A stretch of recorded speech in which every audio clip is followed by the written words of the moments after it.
What contribution do you see from the African continent in terms of global manufacturing horsepower? Oh, manufacturing? None, very little. Africa is a series of stacked plateaus, so just getting the infrastructure in there to access anything is very difficult.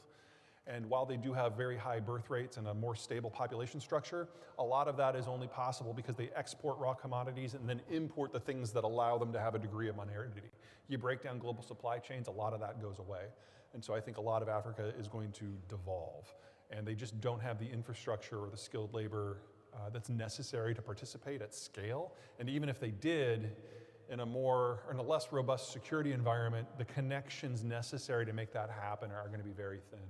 So I think it's far more likely that the North American manufacturing system will start incorporating pieces of South America.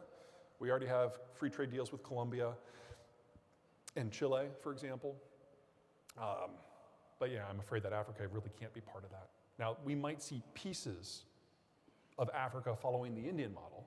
I can see Nigeria becoming broadly self-sufficient. I can see a partial reboot of South Africa, but that's for their own domestic markets rather than any sort of international connection.